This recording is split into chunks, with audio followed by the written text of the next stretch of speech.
playing this duet. My student did fantastic, and I f***ed it up. Finding a mentor was the best thing. I was working all these hours all the time, and I lost sight of what the goal is. You are far too mean and harsh and hypercritical to yourself. Hello and welcome back to the Scroll Stop podcast. My name is Tom and I'm the host here at Scroll Stop. And today I have with me a Southern California-based harpist and music teacher, and that is Kim. Say hi, Kim. Hi. Today we'll be talking about Kim's musical teaching business, her current visit to Australia, and the concert that we're hosting tomorrow night, or in some time in the past for any viewers right now.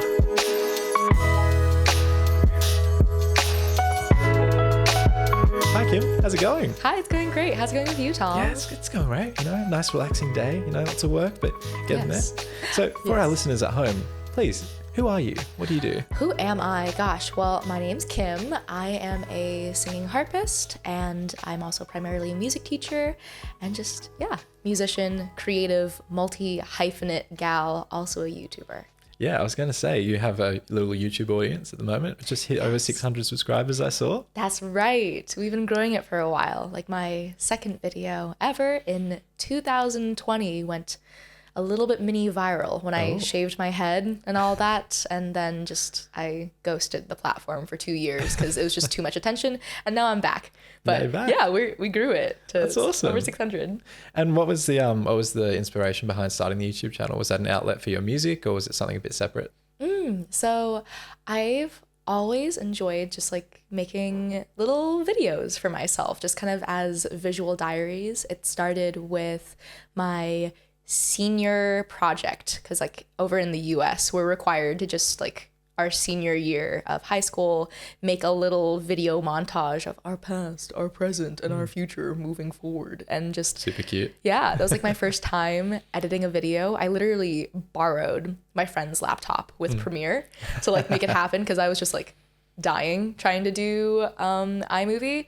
And yeah, it was so much fun. I loved just like doing my little hand transitions and just putting in the text, putting in the music, and just it stuck. So it's just even though I'd say that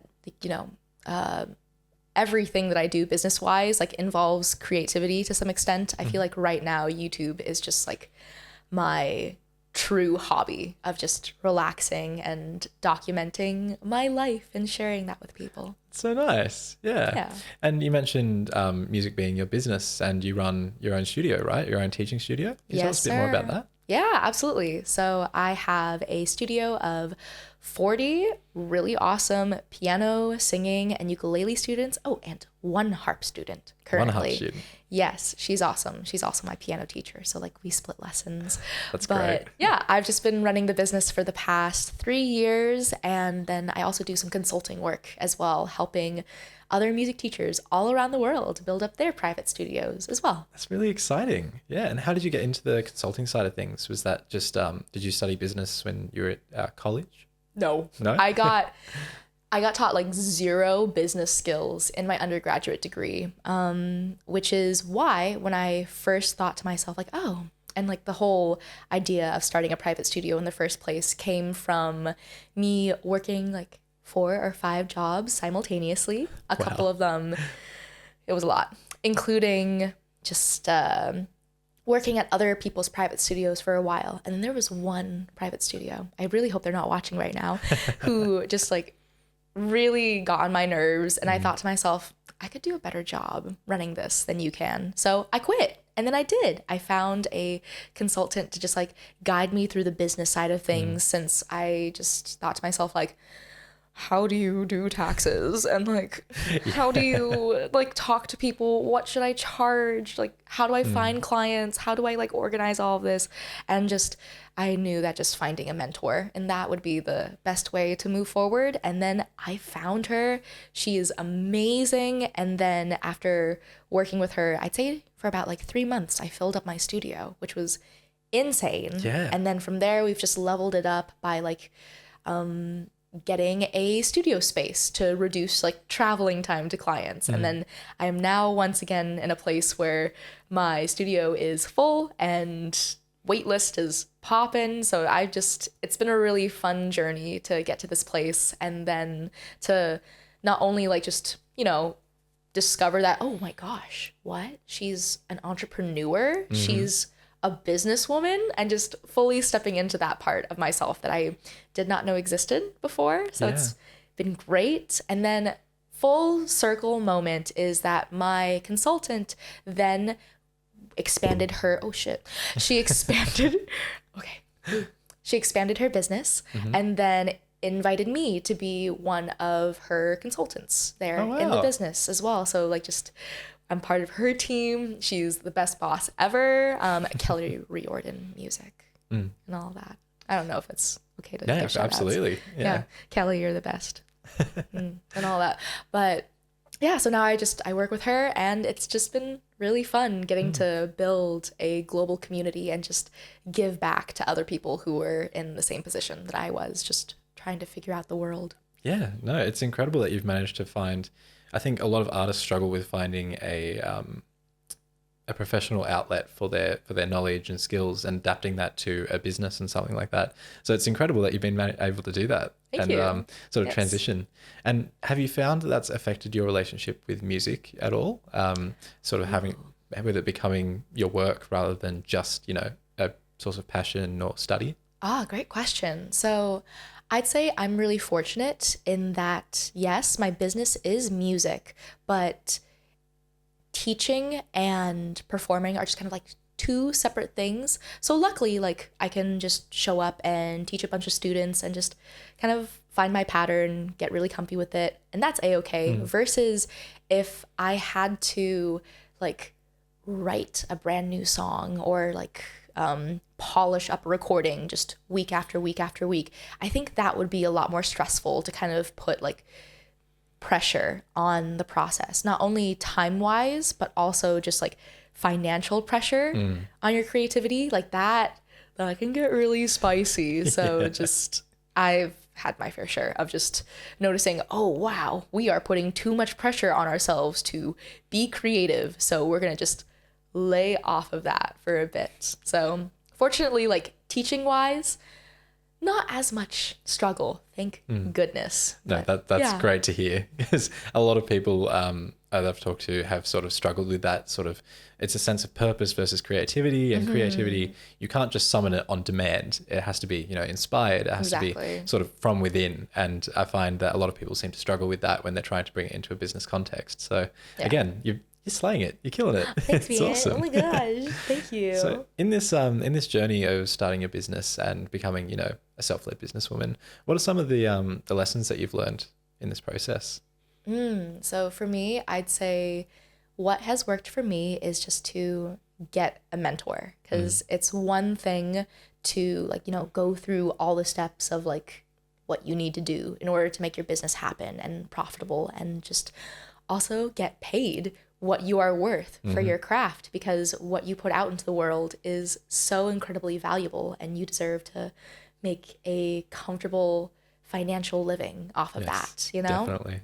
But just doing all that stuff is hard, let alone like strategizing how to make it happen. I just thought to myself, I want to save my energy for just the tough road ahead. And so finding a mentor was just the best thing I could have ever done for myself. Like just investing that time into just finding a good guide who is in alignment with what I'm looking for has just repaid itself like endlessly over and over again. So just can't recommend that enough. And then I would also, one struggle that I kind of got into that led to a bit of burnout in my business, like I'd say probably around last year, was that for a while, my goal was just to like reach some specific numbers. And then eventually, subconsciously, I was like, oh, we're making like 6K a year, or like, sorry, not a year, Jesus. We're making 6K a month in the studio. Okay, whatever. Like, let's see if we can push it to like 8K, and just raising that bar over and over and over again, and just making the goal something numerical. That really just burnt me out eventually, because then I was working like all these hours all the time, and I lost sight of just what the goal is. So this might seem a bit like just very cerebral, but just kind of pulling back and making sure that you're in touch with just what your ultimate goal is for the business, is just financially and emotionally. So for example, like financially, when I sat down and I thought to myself, like, okay, the dream life I'm trying to live is to be in a 1-bedroom apartment by myself, and then just blah, blah, blah, blah, blah, XYZ, and that will cost X amount of dollars. Great. So once I reach that amount, I don't have to stress out about like constantly leveling up my business, because as good as leveling up your business is, the second point that I'm getting to, the emotional goal that you're aiming for, just what emotions are you trying to feel by starting this business? So for me, I wanted financial stability, safety, and freedom ultimately, so that I could experience more joy in my life, and also just give myself the ability to pursue just the things that make me happy, like extra hobbies like jewelry making and just traveling when I want, exploring the world, being generous with people, just being able to do that whenever I want. And like, let's say if you do what you think you're supposed to do with your business of like, oh, hey, like, let's hire more people now. Let's make a bigger studio space, blah, blah, blah, blah, blah, blah. Even though that's what you're kind of supposed to do business-wise, in reality, if you go through with it, sometimes you end up being so tired and burnt out that like you're not reaching that emotional goal that you originally intended for. And then, but yet like you did what you were supposed to. So you think, why does this not feel the way that I'm supposed to? And it's because we weren't in touch with the bigger goal all along, which may be simpler and smaller than like what capitalism tells us and all of that. So just, I think when I finally just stopped for a second and was like, whoa, wait a second, like I'm tired and that's okay. And I need to believe myself and actually listen to my body that something is wrong. You know, and just got in touch with, okay, we're here. What do I actually want now? Yeah. Like, where am I supposed to be? What's actually going to make me happy has just helped me find a much better balance. And weirdly enough, I was able to like teach more hours, but not feel as tired because of that. Yeah. So that's great. Yeah. I don't know how to summarize that into like a little blip, but Yeah. No, I completely agree. I think something that's become apparent with starting Scroll Stop is that, well, two main things. One, you as a sole trader or, you know, as individual-led business are an important thing to take care of. So as much as you invest in, you know, all of your time in increasing the business and doing things to better it, in order for that to make any sense, you've got to give yourself time to live and be healthy. Because if you die, the business is gone, you know, like it's not sort of something that can continue without you. Yeah. And you've got to sort of reflect on that and understand that, yeah, taking the time for yourself is investing in the business, which is something that took a little while to learn, but it's now, we're getting there. We're getting there. That's it. And yeah, having that vision to sort of align all of your business decisions and, you know, shape how you act is also, yeah, really, really important. I think with this space here, I've had the temptation to go, oh yeah, I can just throw a lot of money at this and upgrade it and make it a, you know, state-of-the-art facility in this or that. But really, that's not what I set out to do. I'm trying to make a space that's accessible for all people to create, you know, whatever they want to create. And to do that, it has to be that level of quality it'll get the job done, but it won't cost more than people can afford to, you know, use. So sort of keeping that essentials down is really, really important, at least from my perspective with the business, to try and keep it, you know, sustainable for everyone involved. Yeah. And I love how that business decision is just informed by your just key goal of creating community, essentially, and just you haven't lost sight of that. So that's, oh my gosh, go Tom. Yay. Thank you we'll make sure that stays to the heart as we go on in this great adventure. But speaking of, you've become a bit involved with Scroll Stop because you're hosting a concert here. Can you tell us a bit more about how that came about? Because from my perspective, it was just out of the blue. We're surprised we're doing a concert. Okay, cool. Yeah, let's do it. Exactly. So can you talk us through what made you decide to run something here? Yes, absolutely. I'm going to break the fourth wall. So I met Tom 6 years ago when I first returned to Sydney for like 3 months. This was in between my second and third year of my undergrad. And I was undergoing like a huge existential crisis. Let's think, I was 19. So that's like not a quarter life crisis, but like a 20th life crisis. Yeah, and end of your teens. Yeah, end of teens crisis, just existential crisis. So your girl was like, hey, it's time to return to the homeland. You haven't been there in like over a decade. Let's visit friends. And actually, no, wait, I didn't have friends here yet. No, let's visit family. Let's get reconnected with like your place of birth, all that.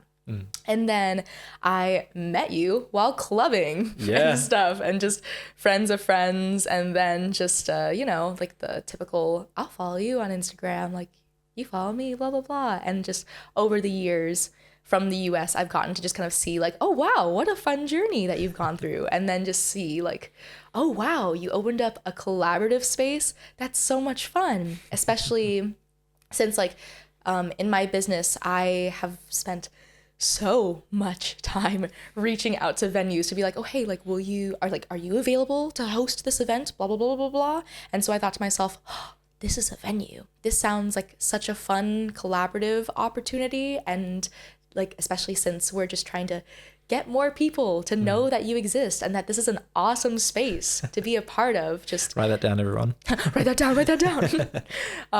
I just thought to myself like, hey, like maybe I could like use my audience and just kind of like tap into just the music scene to help people just become more aware that this is a amazing resource that we can all share and benefit from, essentially. So yeah, it was our mutual friend Alex. Hi Alex. Love you, Alex. Love you. Who suggested like, hey, you should reach out to Tom and see if like you can do a concert here or something. And I'm like, oh, goody, that does sound really fun. Yes. And so I did, and you were so on board with it. Like I literally remember texting you about this from my couch back in SoCal, being like, oh my God, like I hope he doesn't think this is like too much or anything. But you were just so open to it, and just we figured out the logistics of renting a harp here in Australia. So that was my first time just coordinating that, but I'm so glad it worked out.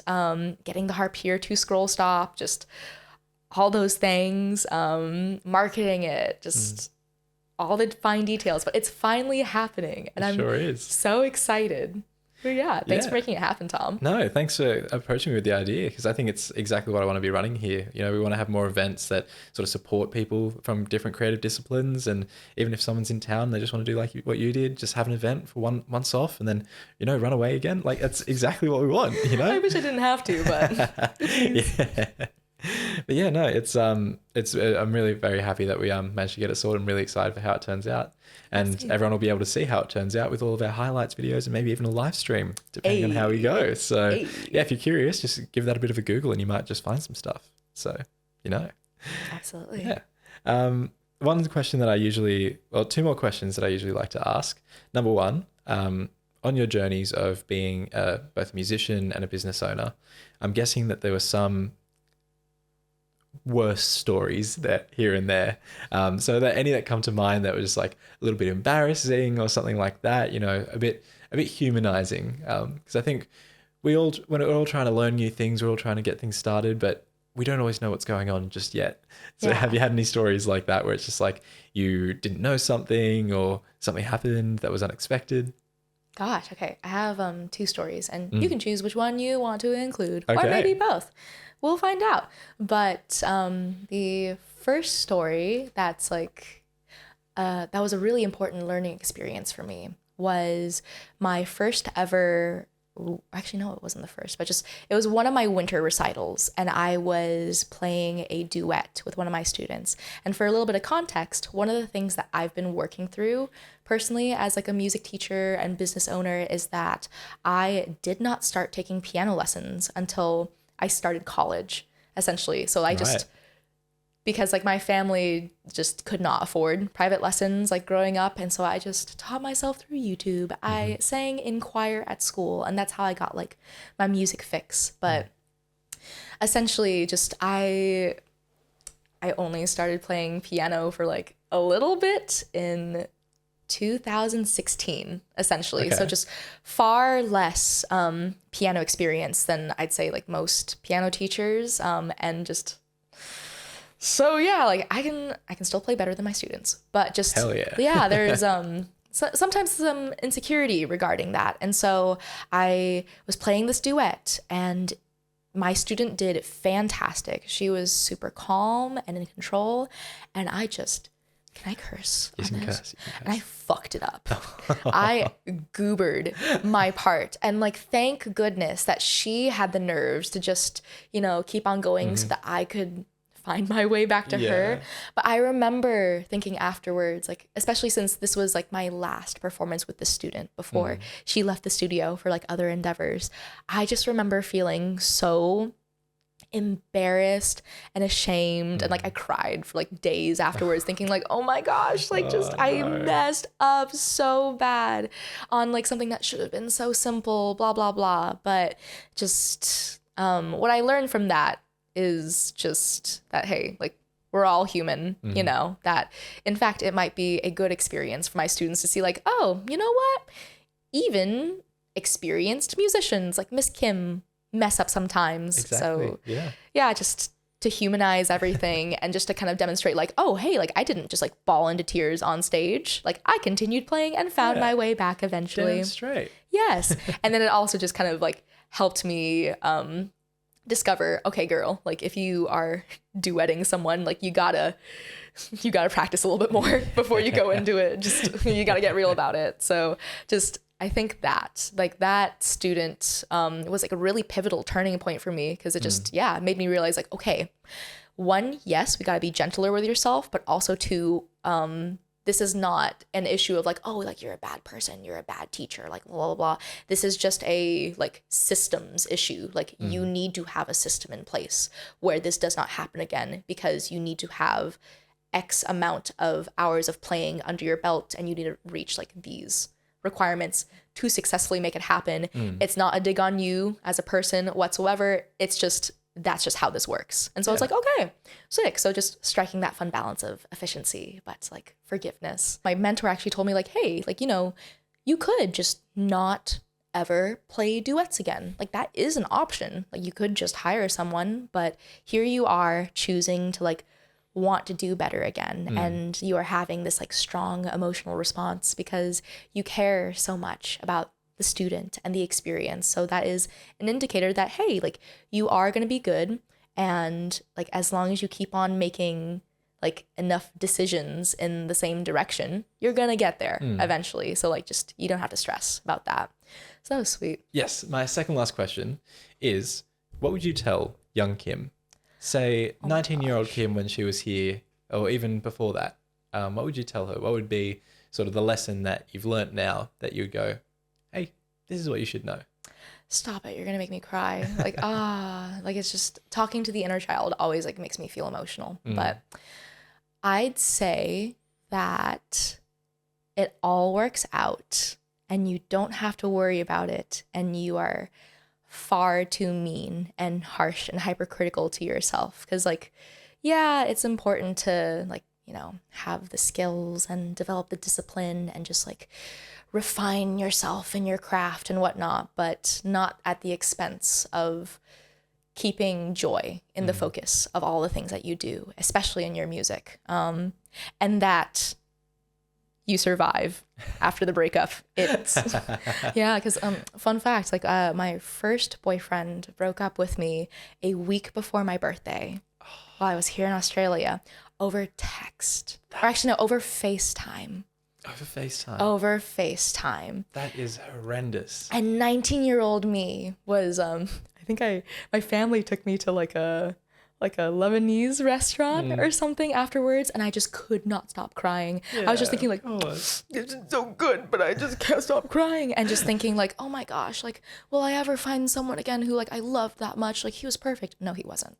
Like you find better things and better people and just things, like so many good things happen to you. And there is so, yeah, just everything works out financially, emotionally, existentially. It's all great. And just, we're here for good vibes. Yeah, no, it's funny. I ask all my guests that question, and that would be the 99% of them. That's what they would answer, is, you know, it all works out in the end. Don't panic as much. You know, take a deep breath. And I think we all do it at like every little problem as we're growing up. It seems to be seen as a catastrophe. It's like the end of the world. But once you take a step back, you realize it's okay for things to go wrong. They will get better eventually. Yeah. And it's all a matter of time, really. Exactly. You get what you want in the end. Exactly. Like usually it always just, it works out without you having to stress about it. So yeah. Damn straight. And last of all, how can people find you? Where can they keep track of you? Oh my gosh. Okay. On YouTube, Instagram, not TikTok, because we've discussed that already. Yeah. Just once I learn how to have self-control around my phone a little bit better, then one day that's the goal. But so far I am on Instagram at kim.harpist. Easy peasy. Harpist is spelled with an I, folks. You would not believe the amount of people who put an E. Harpest. Like the most harp. I'm the harpist. I am the Wait, I should own that. That's wait, look at you. Like media marketing expert over here. Gorgeous. So that, and then if you want to hire me for a gig eventually in the future, you can reach me at hi@kim-harpist.com. Or you can join me on my YouTube lifestyle adventures at my channel with what I have. Amazing. Yeah. Well, thank you very much for coming onto the podcast. It was a great chat, and thanks for coming along to the concert here at Scroll Stop. Thank you. It's awesome, and I'm very, very excited to see how it turns out. Thank you. Thanks for having me for both. I'm so sorry I'm breaking your chair. I'm just that excited. I'm so excited.